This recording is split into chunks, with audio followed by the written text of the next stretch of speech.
Assalamualaikum warahmatullahi wabarakatuh. Teman-teman semua, kita sudah melewati pemilu 2024 dengan segala harapan yang terkandung di dalamnya. Selama 1,5 tahun kita menjalankan gerakan perubahan dengan semangat yang membara, menerobos segala macam tantangan, menghadapi lawan dengan kekuatan yang amat besar.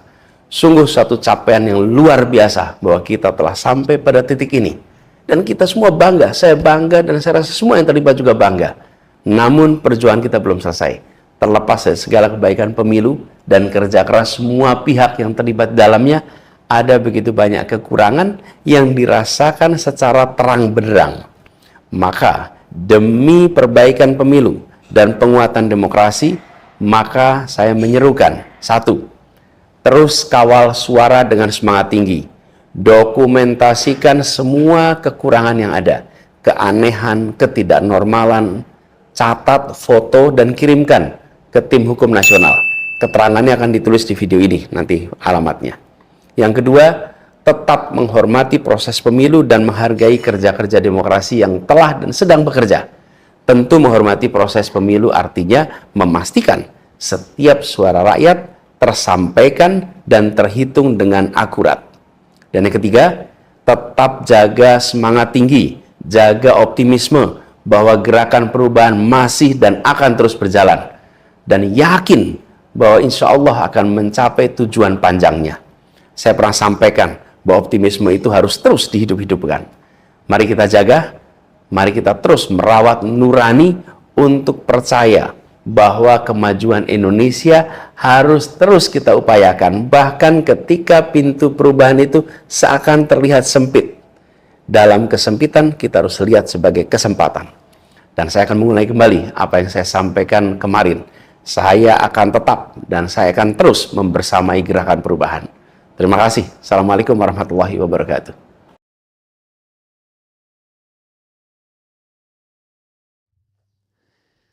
Assalamualaikum warahmatullahi wabarakatuh, Sobat RH sekalian. Jumpa lagi kita dengan channel yang keren, cadas. Jadi ini gawat ya, ini catatan ahli IT soal kecurangan pemilu. Polanya sama dengan 2019, ada invisible hand. Ya. Oke, gimana? Begini saudara sekalian, pagi ini saya mendapatkan WA agak panjang dari seorang ahli IT yang pernah menjadi saksi di MK kalau tidak salah, dan kemudian juga dari awal berteriak-teriak soal kecurangan data pemilih 54 juta dan lain sebagainya.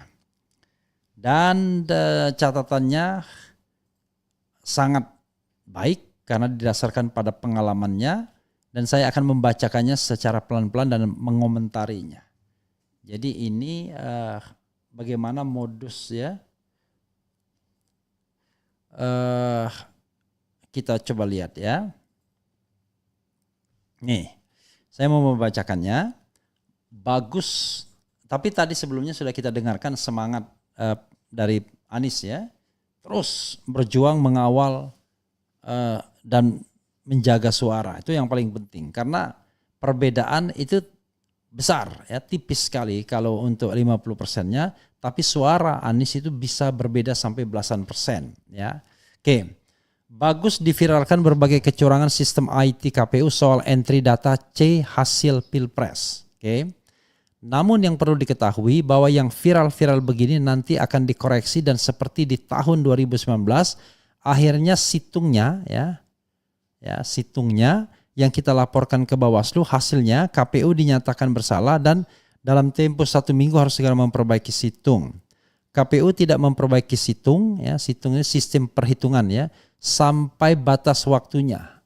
Lalu KPU malah menyatakan bahwa perhitungan situng tidak dapat dijadikan dasar perhitungan, artinya KPU mendelegitimasi situng.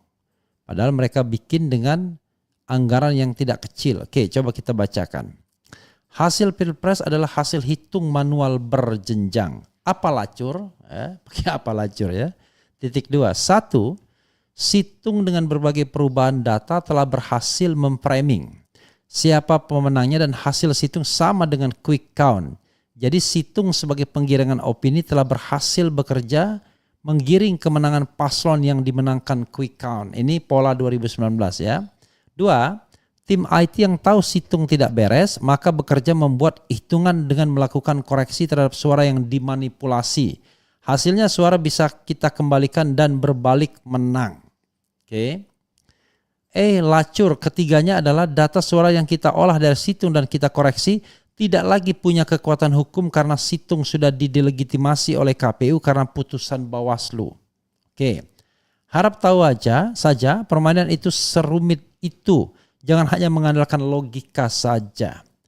Permainan dan skenario intelijen mohon dihitung. Sementara kita sibuk meramalkan berbagai kecurangan, ada pasukan yang bergerak melakukan operasi lapangan sehingga kotak-kotak suara dan perhitungan rekap kecamatan, kabupaten, garis miring provinsi, garis miring nasional juga sudah sama dengan quick count. Oke, sekarang polanya sama ya. Beres sudah hasil pemilu sudah sinkron antara quick count, situng, kawalpemilu.org, dan rekap berjenjang nasional. Harap jadi catatan, portal KP Kawal Pemilu.org sejak 2014 dan 2019 hasilnya akan sama dengan situng KPU. Itu portal ajaib, tidak punya saksi di TPS, tapi bisa juga punya C1 plano lengkap di 800.000 TPS. Bahkan lebih cepat dari KPU dan hasilnya sama dengan situng KPU. Ya, luar biasa. Agus Maksum bisa cerita karena mengalami. Ya. Oke. Kemudian ada tanggapan dari ini ya ada tanggapan dari seseorang ya, Hesti Armiwulan. Betul Pak Agus, apa yang mereka lakukan sudah dalam kategori TSM. Semuanya mekanisme penegakan hukum hanyalah drama. Dalam orasi pengakuan guru besar saya, sudah saya sampaikan skenario mulai presidensial threshold, mencopot hakim MK yang tegak lurus, putusan MK, putusan MK, putusan DKPP, semuanya drama dan skenarionya diatur oleh penguasa. Oke, ini tanggapan dari Hesti Armiwulan. Dan tambahannya adalah sekarang ada putusan selah dari Pengadilan Tata Usaha Negara yang memerintahkan mengembalikan jabatan Paman Usman. Oke. Sayangnya kata ahli IT ini di Timnas ini semua berpikirnya lurus lempeng. Oke. Tidak ada divisi cyber war garis miring kontra intelijen. Banyak sekali sabotase di dalam Timnas. Hampir saya saksikan dan rasakan tanpa ada yang curiga.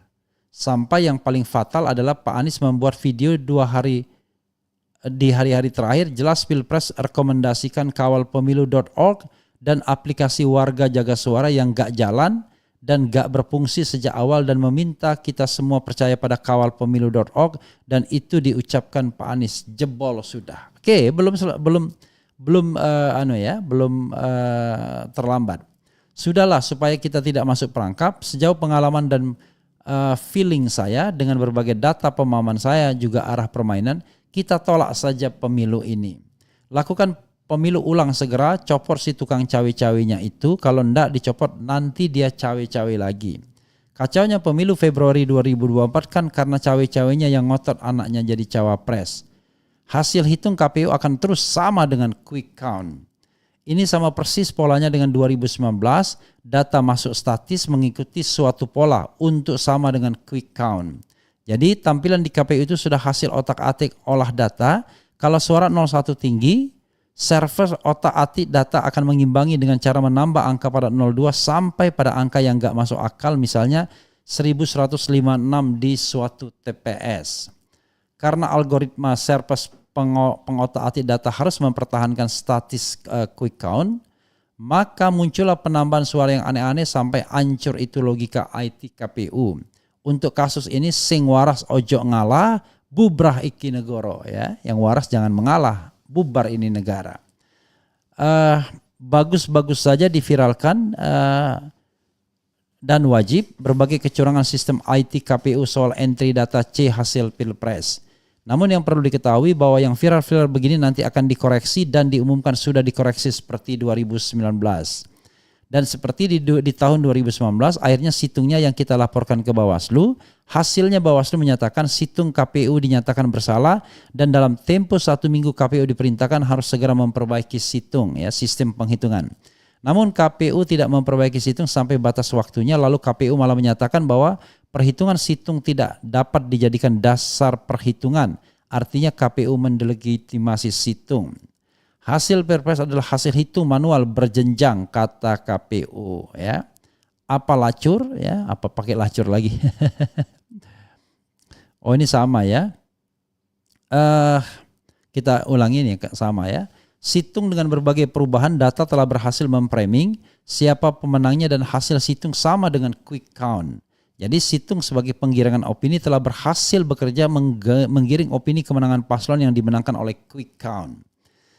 Tim IT yang tahu situng tidak beres maka bekerja membuat hitungan dengan melakukan koreksi terhadap suara yang dimanipulasi. Hasilnya suara bisa kita kembalikan dan berbalik menang. Lacur ketiganya adalah data suara yang kita olah dari situng dan kita koreksi tidak lagi punya kekuatan hukum dan karena situng sudah didelegitimasi oleh KPU karena putusan Bawaslu. Saya pada waktu itu menolak memberikan data perhitungan dari koreksi situng walau hasilnya menang pada tim hukum. Karena khawatir tim hukum akan klaim kemenangan di MK karena kita tidak punya C1. Saya meyakinkan kita batalkan hasil Pilpres saja dengan DPT yang tidak sah. Ada 17,5 juta DPT tidak sah. Sebelum Pilpres juga DPT tidak disahkan berapa finalnya agar kita tidak beban membuktikan kemenangan di MK. Kalau DPT kita punya bukti kuat. Yang terjadi tim hukum dibawa ke Batam dan berhasil dibuatkan hitungan oleh sang profesor IT. Tim hukum lalu ke MK merubah petitum dari soal DPT yang tidak sah menjadi klaim kemenangan dari situng yang sudah dinyatakan tidak berlaku itu. Jadilah kalah. Jadi harap hati-hati dengan munculnya profesor kompresor yang mengaku-ngaku pakar IT dengan narasi angin surga. Harap tahu saja permainan itu serumit itu, jangan hanya mengandalkan logika saja. 4. Lalu tiba-tiba muncullah seorang yang menyatakan diri pakar IT dan bisa membuat hitungan kemenangan. Permainan dan skenario intelijen mohon dihitung. Oke, ini bolak-balik ya. Kemudian jadi kurang lebih sama. Jadi sobat era sekalian, itu yang harus kita catat bahwa ada 4 layer yang harus kita perhatikan ya, berdasarkan informasi yang juga masuk ke saya dan masuk akal. Layer pertama adalah sudah di set dulu berapa angka-angkanya. Layer kedua akan ada quick count yang melegitimasi angkanya. Layer ketiga ada situng kalau dulu 2019 atau Sirekap yang angkanya konsisten mengikuti quick count.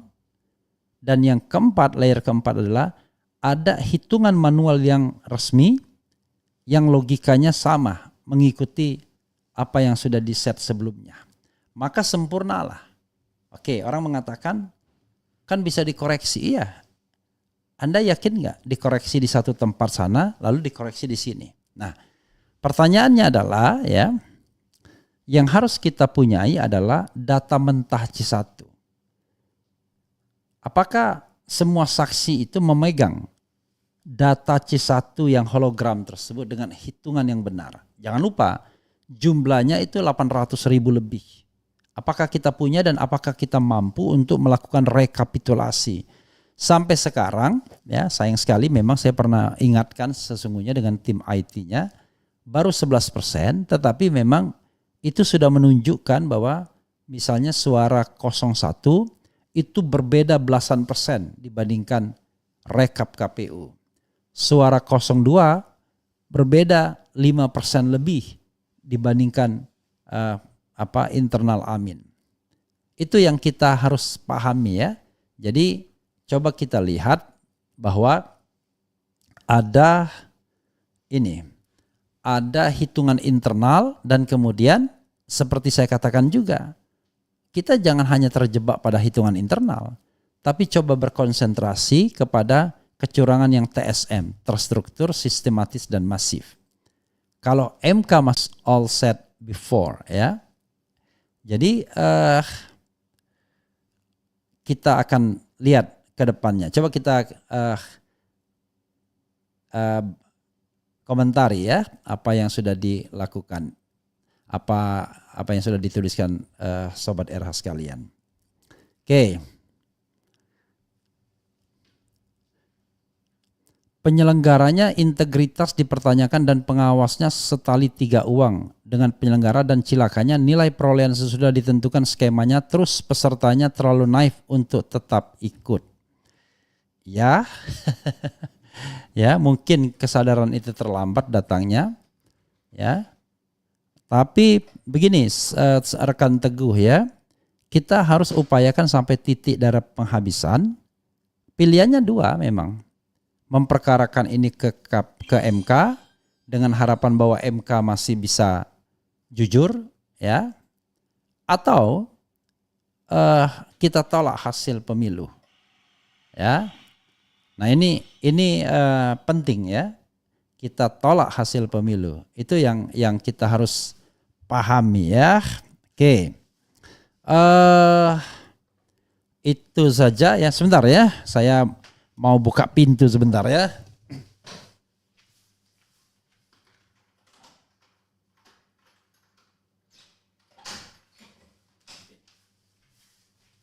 Wah, ini enaknya YouTube. Rupanya ada orang yang mau masuk ya. Oke. Apa lagi ya? Oke. Coba kita lihat tentu hal yang relevan ya. Saatnya perubahan. Waalaikumsalam warahmatullahi wabarakatuh. Amin.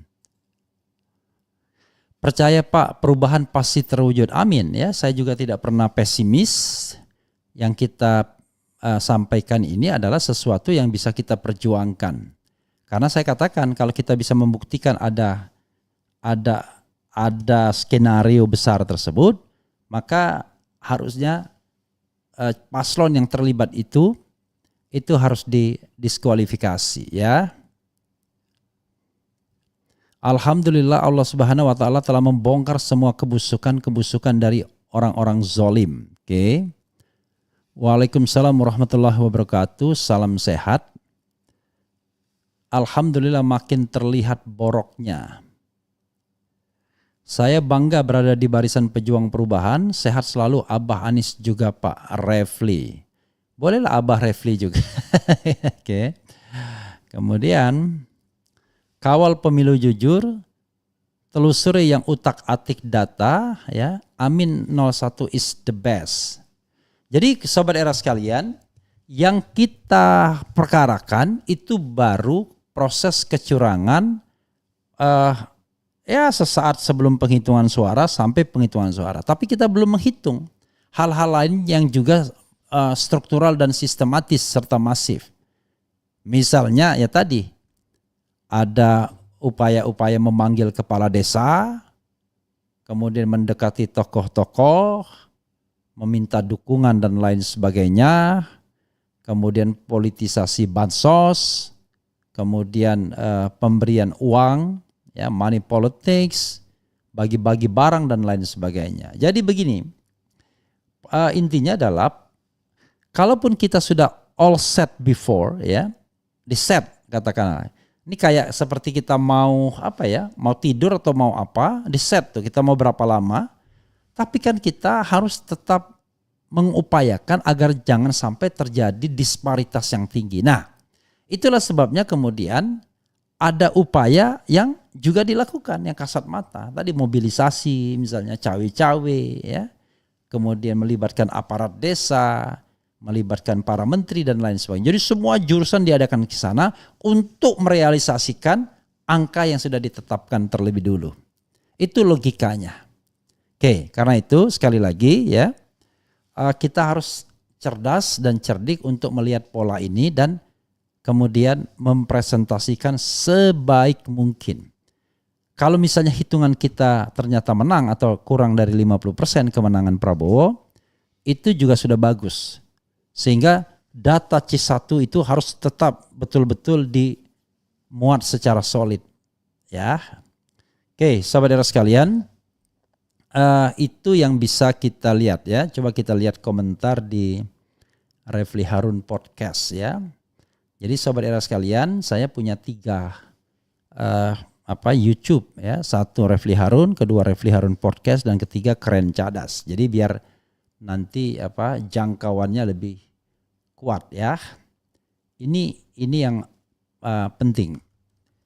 Oke. Coba kita lihat komentar sobat era sekalian di Refli Harun Podcast ya. Oke. Nah, ada yang orang bilang kalah ya kalah. Saya bilang kalau memang jujur kita akui kejujurannya. Tapi kasih kesempatan kita untuk membuktikan kecurangan. Masa kita memangnya kita anak kecil ya kan, suruh menerima begitu saja? Enggak. Itu satu. Yang kedua, belum ada pengumuman resmi dari KPU. Kan masih ada jalan untuk memperjuangkannya di ranah pengadilan dan lain sebagainya ya. Kemudian bubarkan KPU, I don't know exactly, tumbangkan kecurangan. Nah, soal KPU dan soal Bawaslu ini, terutama soal KPU, ada 2 kemungkinan yang kemudian kita juga harus jeli. Apakah KPU ya bekerja secara tidak independen merupakan bagian dari konspirasi? Itu satu. Yang kedua, bisa jadi KPU cukup independen tapi pura-pura bodoh, ya kan? Atau dia betul-betul independen bekerja dan dia tidak tahu bahwa ada invisible hand yang bisa menggerakkan sistem IT-nya. Jadi ada 3 kemungkinan itu dan kita tidak boleh menuduh. Tetapi intinya pasti masuk ketiga. Dia bagian dari konspirasi, dia pura-pura bodoh atau bodoh benaran. Dan ketiga adalah dia sesungguhnya tidak tahu independen tetapi dia tidak tahu ada invisible hand. Atau kalaupun dia merasa tidak bisa dia cek juga pola invisible hand-nya tersebut. Termasuk misalnya di quick count yang sama semua. Hebat ya. Pemilu yang irregularitasnya luar biasa, kecurangannya luar biasa, ya, manipulasinya luar biasa, tetapi kemudian kok kita bisa membuat sebuah hasil yang mirip-mirip semua. Itu keren sekali ya. Kalau di Amerika wajar karena mereka sudah punya tradisi yang luar biasa. Kita irregularitas kita luar biasa tetapi bisa bikin semua sama ya. Apakah kemudian ada invisible hand-nya? Saya terus terang mempercayai itu ya. Oke. Kemudian rakyat nggak mau belajar proses pemilu dari negara tetangga maka akan keterusan dibodohi hingga pemilu ke depannya. Iya, saya kemudian juga khawatir ya. Karena kalau pola ini terjadi maka nanti akan dipakai juga di kepala-kepala daerah. Ya. Pertanyaannya adalah bagaimana dengan pemilu legislatif? Pemilu legislatif sangat mungkin dibiarkan terjun bebas. Makanya ada pola yang aneh misalnya. PDIP masih tinggi suaranya tapi Ganjar rendah.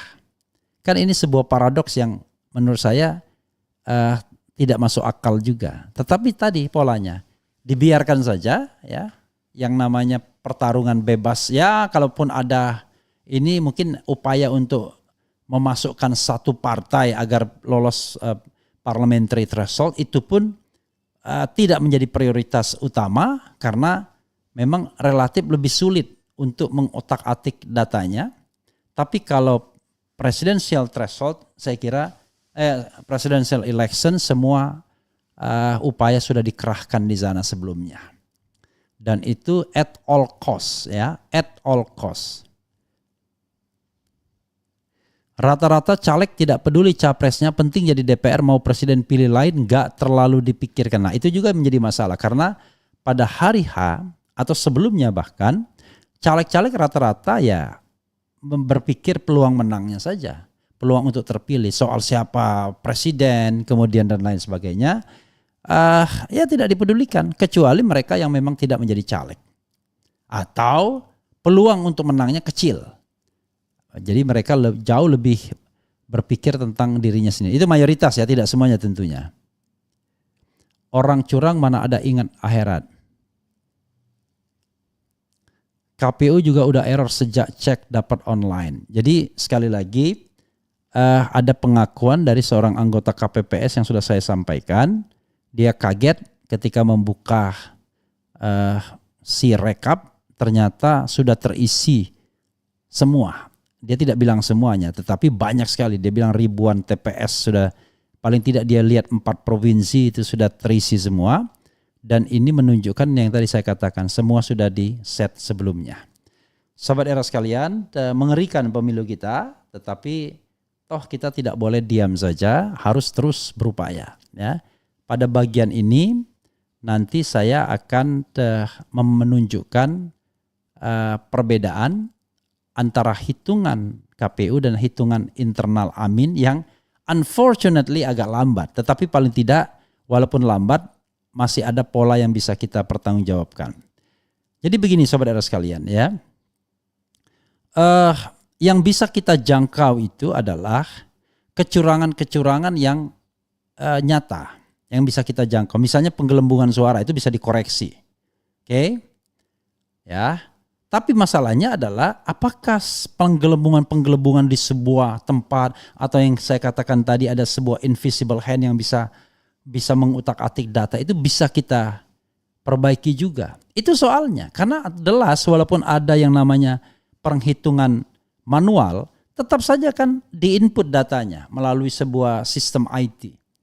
Pertanyaannya adalah apakah itu aman? Nah, hal yang paling bisa kita pertanggungjawabkan dan memang pemilu ini betul-betul bisa jujur dan adil adalah ya seperti yang saya pernah usulkan. Lakukan input C1 ya di satu tempat dan tidak boleh bergerak kemana-mana lagi inputnya. Misalnya begini, dari C1, dari TPS semua data dikawal, tapi ya susah juga. Kalau kecenderungan kita untuk curang itu nanti bisa saja kotak suaranya diganti di tengah jalan misalnya. Atau bisa juga tetap direkap di TPS, kemudian dari TPS langsung dibawa ke kabupaten kota, KPU kabupaten kota, dan selesai untuk provinsi itu misalnya. Satu provinsi selesai di satu tempat. Jangan kabupaten kota. Atau boleh juga kabupaten kota, lalu hasil kabupaten kota langsung dibawa ke tingkat nasional untuk kemudian dijumlahkan secara terbuka. Jadi sahabat era sekalian, kalau mental curang itu memang menghantui kita, sudah menjadi bagian dari kehidupan politik kita, memang sistem apapun tidak akan mempan karena selalu akan ada kelemahannya. Karena itu, ya, kita kembalikan pada komitmen diri kita. Anda mau menjadi bagian yang memperbaiki bangsa ini atau merusak mentalitas dan moralitas bangsa ini? Please, itu yang kita harus pahami ya. Jadi sekali lagi, tetap kita kawal penghitungan suara sampai selurus-lurusnya, tapi jangan lupa itu baru penghitungan suara di sektor hilir. Sektor hulunya, ya, intimidasi, dugaan keterlibatan aparat, suara yang dicoblos-coblosin, kemudian juga pemanggilan aparat-aparat desa, politisasi bansos misalnya, BLT dan lain sebagainya, itu sesuatu prakondisi yang bisa menyebabkan perubahan-perubahan yang signifikan di dalam pencoblosan. Coba bayangkan, ada calon yang tidak pernah kampanye, hampir tidak pernah kampanye, dan kemudian membuat blunder di mana-mana, tapi become the winner. Itu saja saudara sekalian yang bisa saya bahas, dan kita akan bahas soal perhitungan IT ya, KPU versus IT internal atau topik lain. Wassalamualaikum warahmatullahi wabarakatuh. Keren cadas ya, kita tetap live di TikTok.